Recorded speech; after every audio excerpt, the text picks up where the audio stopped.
Most self-made billionaires didn't hit their stride until after 35. And if you think you peaked at 25, you're operating with the intelligence of a child who memorized the answers but never understood the test. Look at the split screen of reality. Bezos at 30 was a hedge fund analyst making decent money, nothing exceptional. Musk at 30 had just sold Zip2 for pocket change compared to what he'd build later. The young wolves on social media flashing rented Lamborghinis and course sales aren't power players. They're performers in a circus designed to keep you anxious, comparing, and most importantly, consuming their content instead of building your own empire. Nietzsche said the snake which cannot cast its skin has to die. And what he meant was this: if you're still wearing the same identity at 35 that you wore at 22, you're a corpse that hasn't stopped moving yet. The anxiety is real, and it's designed to be real. You watch your peers post their wins, their promotions, their startup funding rounds, their engagement announcements, and something gnaws at your insides because you're still grinding in obscurity. But here's what nobody tells you about that anxiety. It's the market working exactly as intended. Social media has created a distortion field where surface success, the stuff that photographs well, gets confused with deep power, the kind that doesn't need to announce itself because it owns the infrastructure everyone else rents. The trap of early wins is that they make you weak. You get a taste of easy money, whether it's a viral product or a lucky investment or landing a prestigious job, and your brain gets flooded with dopamine and starts believing that's the pattern. You think you've figured out the game when you've barely learned to read the board. Quick money is a drug that arrests your development because it removes the pressure that forces metamorphosis. There's a neurological reality nobody wants to discuss because it destroys the myth of the boy genius entrepreneur. Your prefrontal cortex, the part of your brain responsible for long-term planning, impulse control, risk assessment, and strategic thinking, doesn't fully develop until your mid-20s at the earliest. Some research suggests it continues developing into your early 30s. This means every decision you made before 25 was made with incomplete hardware. You were running sophisticated software on a processor that wasn't finished installing. The suffering of patience in an instant gratification world is the filter that separates who builds dynasties from who chases dopamine hits. I thought I knew everything at 23. I had read the books, made some money, could talk the language. I knew absolutely nothing. I knew facts. I didn't know how facts connected across time and pressure and human nature.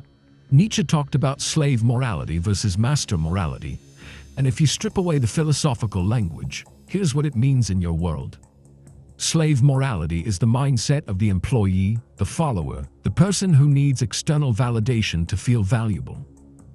It's the person who measures success by what others think, who follows blueprints created by people with different advantages and different goals, who makes decisions based on avoiding judgment rather than acquiring power. The masses chase trends because trends are visible, and following them feels like progress. The powerful create cycles because cycles generate compounding returns that trends can never match. Why does society celebrate prodigies and early success stories? Because it keeps you in a state of comparison. When you're comparing, you're not building. When you're consuming inspiration porn about 22-year-old founders, you're not doing the unglamorous systems work that creates actual wealth. The education system sold you a timeline that benefits everyone, except you. Peak early with good grades, get the prestigious job, climb the ladder, retire at 65, and then finally live. Except by then your health is deteriorating, and you've spent your highest energy years making someone else wealthy. This is the comfortable prison of conventional timelines. You get a cell with a nice view and you're so grateful for it that you never test the bars. The herd operates on markers you can spot from a distance, seeking validation through titles and recognition, following blueprints and courses and mentors without questioning whether those paths lead where you actually want to go, fearing judgment more than mediocrity. The herd's intelligence is sophisticated memorization. They can recite principles and frameworks, they can ace interviews and write impressive reports, but they cannot see patterns that haven't been named yet. They cannot operate in fog. They cannot build when there's no blueprint. This is why most people's peak intelligence is actually just their peak conformity, the moment they've memorized enough of the game to play it competently, but not creatively. Real intelligence, the kind that builds empires and reshapes markets, requires something that only comes with time and damage. It requires you to have been wrong enough times that you've developed immunity to your own bullshit. It requires you to have seen enough cycles that you recognize the music before the dance starts. It requires you to have lost enough that winning doesn't make you stupid with overconfidence. You cannot have this at 25 because you haven't lived enough iterations. Your pattern recognition is based on a sample size of maybe 5 to 7 years of adult decision-making, and that's not enough data to build reliable models. The people who peak early are running on talent and energy, which are valuable but finite. The people who peak after 30 are running on systems and pattern recognition, which compound indefinitely. The difference between you at 25 and you at 35 isn't just more experience, it's metabolized experience. It's scar tissue that's been converted into armor. Most people collect experiences like they're hoarding receipts in a drawer. They go through divorces, business failures, betrayals, market crashes, and they learn nothing structural from any of it because they lack the cognitive architecture to extract the pattern. They just feel the pain, develop some surface-level coping mechanism, and move on. That's not intelligence development. That's just survival with extra steps. What happens after 30 for those rare few who are paying attention is a fundamental rewiring of how you process reality. You stop seeing events as isolated incidents and start seeing them as recurring patterns with predictable triggers. Someone disrespects you in a negotiation. At 25, you react emotionally. Maybe you walk away angry. Maybe you capitulate to keep the peace. At 35, you recognize this as a power probe. You've seen it 12 times before in different contexts, and you have a calibrated response that either reframes the dynamic or ends the relationship on your terms. That's crystallized intelligence, and you cannot download it from a book or a course. It requires iteration in the real world where actual consequences exist. Nietzsche talked about 3 metamorphoses of the spirit: the camel, the lion, and the child. Most people never make it past the camel stage because they're too comfortable there. The camel is the beast of burden. It kneels down and says, "Load me up with your expectations, your society's values, your parents' dreams, your culture's definition of success." The camel is strong and it takes pride in how much weight it can carry. This is you in your 20s, grinding, following the blueprint, doing what you're supposed to do. You go to the right schools, you take the right job, you network with the right people, you signal the right values. You're carrying the weight of the herd's morality on your back and calling it discipline. And society rewards this. They give you participation trophies, they call you a high achiever, they put you on 30 under 30 lists. But you're not building power, you're building dependency on external validation. The camel is necessary, but it's not the destination. Most people retire as camels. They carry the burden for 40 years, then they collapse and wonder why they feel empty. The second metamorphosis is the lion. The lion says no. The lion stops carrying the herd's values and starts questioning everything. This is the dangerous phase that usually happens late 20s to mid-30s, if it happens at all. This is where you realize the game you've been playing was designed by people who benefit from you playing it. The lion rebels. It tears down the old values. It rejects the should statements. I should climb the corporate ladder. I should buy the house in the suburbs. I should be married by 30. I should maximize my career capital in industries that impress people at dinner parties. The lion recognizes these as chains and breaks them. But here's what most people don't understand about the lion phase. It's not about becoming a contrarian for the sake of it. It's not about rejecting everything and becoming some pseudo-intellectual hermit. The lion phase is about creating space. You have to destroy the old operating system before you can install a new one. And this is brutal because everyone around you who's still in camel mode will try to pull you back. They'll call you arrogant, reckless, selfish. They'll weaponize your self-doubt. They'll remind you of your age. your responsibilities, your supposed limitations.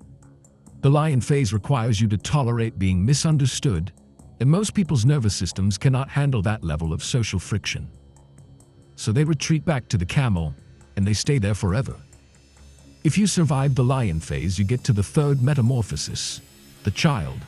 And this is where real power begins. The child is the creator. The child doesn't carry the herd's values and doesn't just rebel against them. The child creates new values from scratch. The child says, "This is what matters to me. This is the game I'm playing. These are the rules I'm operating under, and I don't need your permission or your understanding." The child has what Nietzsche called the innocence of becoming. It's not burdened by the past, and it's not reactive to the present. It's generative. It builds new worlds. And you cannot access this mode of operation until you've done the work of the camel and the lion. You cannot create new values until you've carried the old ones long enough to understand their structure and then destroyed them completely to understand their emptiness. This is why the truly dangerous players don't emerge until their mid-30s at the earliest. They've completed the metamorphosis. They're no longer playing anyone else's game.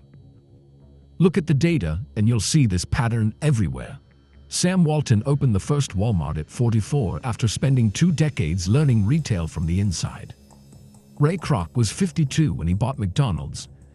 Vera Wang didn't design her first dress until 40. These aren't feel-good stories about late bloomers. These are case studies in crystallized intelligence. These people spent their 20s and early 30s in the camel and lion phases.